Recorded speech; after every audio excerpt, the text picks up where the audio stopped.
जैसा मयूर भाई ने बोला, नाम इम्पोर्टेंट नहीं है तो सीधे कहानी शुरू करते हैं।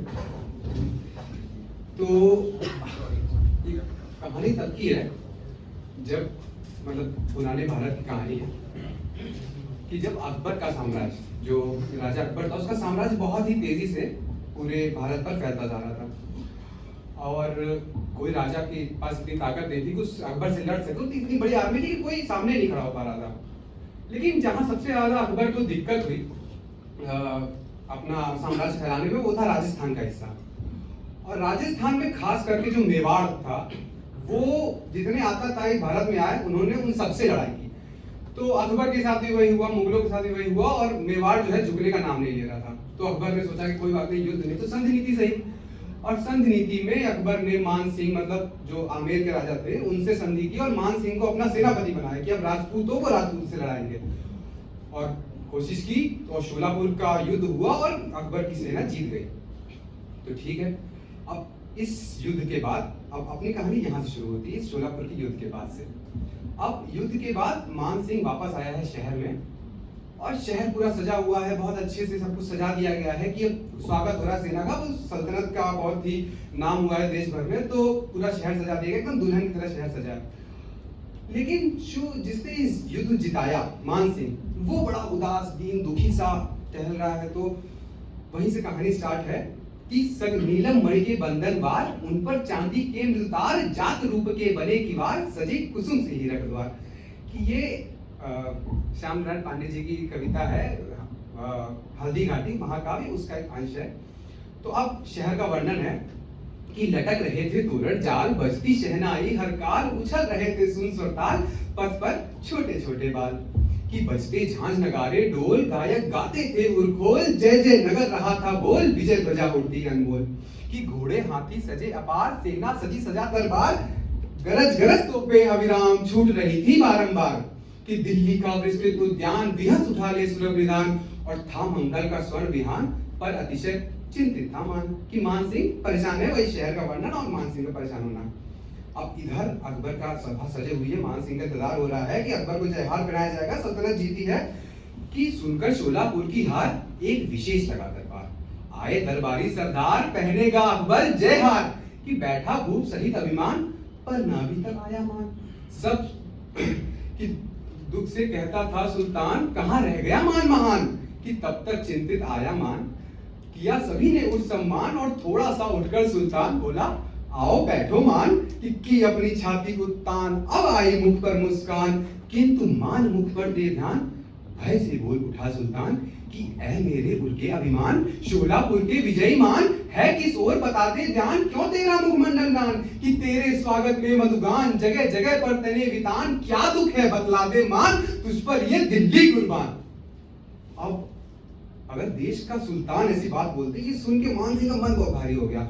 कि अकबर के सुन प्रश्न उदार, देख सभा सज्जन का प्यार, लगी धड़कने बारंबार, आंखों से आंसू की धार।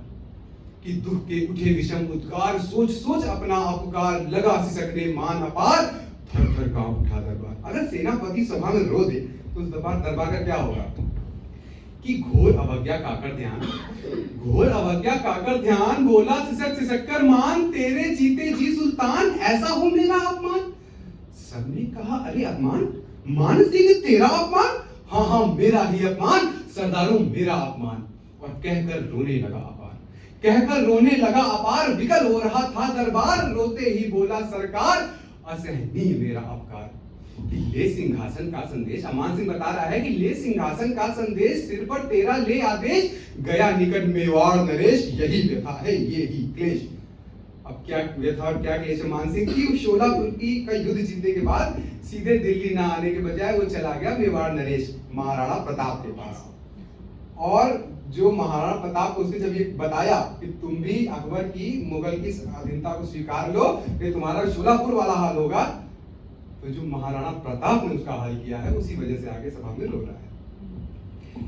क्या बता रहे क्या हुआ था कि आंखों में भरकर अंगार, आंखों में भरकर अंगार, छड़ छड़ राणा का फटकार, तुझको खुले नरक के द्वार, तुझको जीवन भर धिक्कार। कि तेरे दर्शन से संताप, तुझको छूने से ही पाप, और हिंदू जनता का परिताप, तू है अंबर कुल पर शाप। कि स्वामी है अकबर सुल्तान। राणा कह रहा है कि स्वामी है अकबर सुल्तान, तेरे साथी मुगल पठान, राणा से तेरा सम्मान कभी ना हो सकता है मान, और करता भोजन से इनकार। अच्छा, मान सिंह जब आया था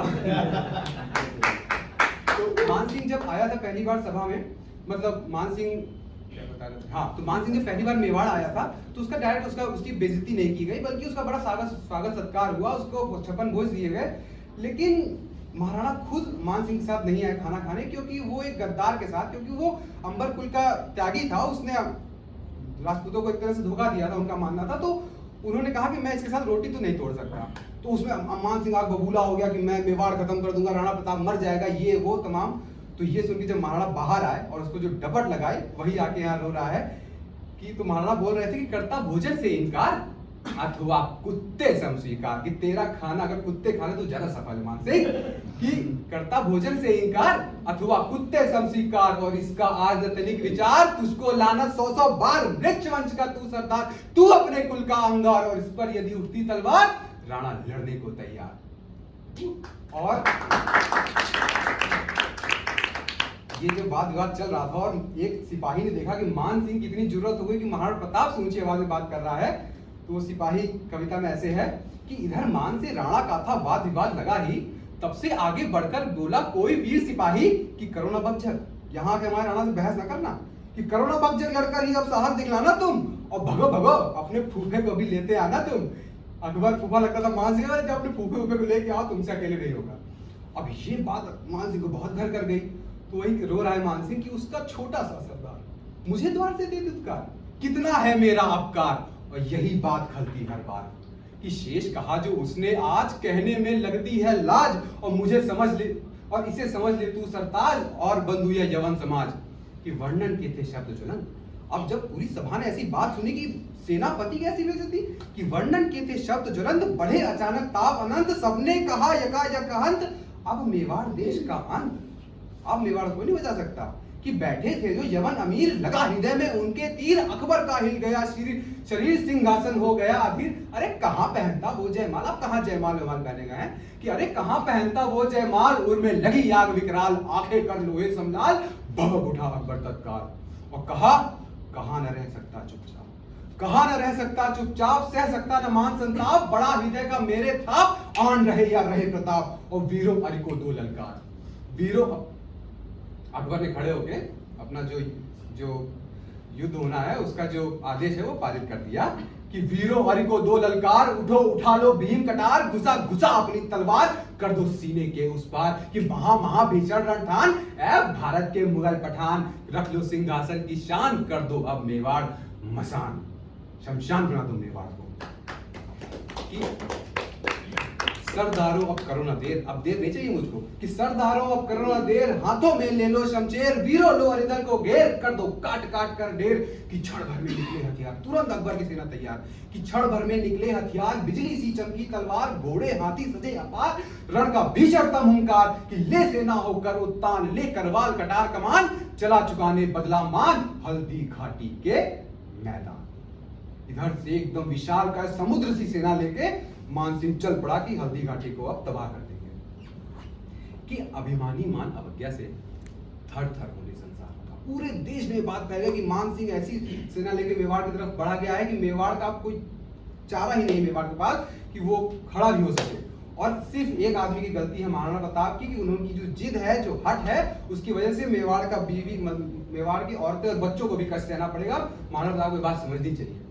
तो और सब कह रहे हैं कि इतनी बड़ी सेना से मेवाड़ कैसे युद्ध करेगा, वो पूरे देश को का सम्राट है, और मेवाड़ जरा सा राज्य कैसे होगा युद्ध, पूरा देश यही कह रहा है कि कैसे होगा युद्ध। अब मेवाड़ वालों को तो लड़ना है एक्चुअली, वो लोग तो बाकी देखने वाले, लेकिन मेवाड़ जिसको लड़ना है,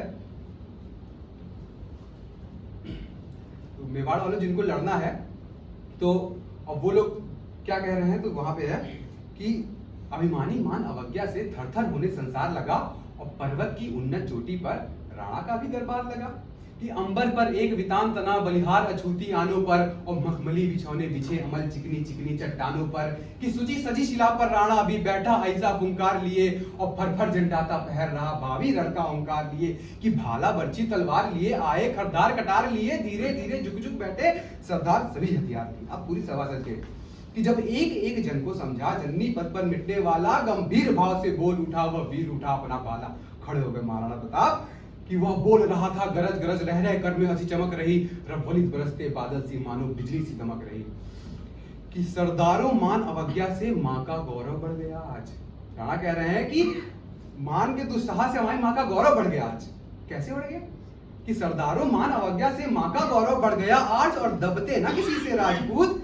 अब समझेगा वैरी समाज कि राजपूताना क्या है और क्या है राजपूती इतिहास, वो अब समझ में आएगा कि अब समझेगा वैरी समाज कि वो मान महाअभिमानी है बदला लेगा ले बल अपार और कटिकस लो अब मेरे वीरों मेरी भी उठती है कटार कि भूलो इन महलों के विलास गिर गुहा बना लो निज निवास गुफाओं को अपना घर बनाओ और अफसर ना हाथ से जाने दो रणचंडी करती अट्टहास कि लोहा लेने को तुला मान तैयार रहो अब स्वाभिमान वीरों बतला दो उसे अभी छत्रीपन की है बची आन कि साहस दिखलाकर दीक्षा दो अरि को लड़ने की शिक्षा दो और जननी को जीवन भिक्षा दो ले लो असिवीर परीक्षा दो और रख लो अपनी मुखलाली को मेवाड़ देश हरियाली को दे दो नरमुंड कपाली को सिर काट काट कर काली को। विश्वास मुझे निजवाणी का राणा कह रहे हैं कि विश्वास मुझे निजवाणी का है राजपूत कुल प्राणी का वह हट सकता है वीर नहीं यदि दूध पिया छत्राणी का कि नश्वर तन को डट जाने दो अवयव अवयव छट जाने दो परवाह नहीं करते हो तो अपने को भी कट जाने दो अब उड़ जाओ तुम पाखों में अब रेक रहो तुम लाखों में और वीरों हलचल सी मचा मचा तलवार घुसा दो आंखों में कि यदि सके शत्रु को मार नहीं राणा कह रहे हैं कि यदि सके शत्रु को मार नहीं तुम छत्री वीर कुमार नहीं और मेवाड़ सिंह मर्दानों का कुछ कर सकती तलवार नहीं कि मेवाड़ देश समझो ये है मेवाड़ देश जब तक दुख में मेवाड़ देश वीरों तब तक के लिए क्लेश कि संदेश यही उपदेश यही कहता है अपना देश यही वीरों दिखला दो आत्मत्याग राणा का है आदेश।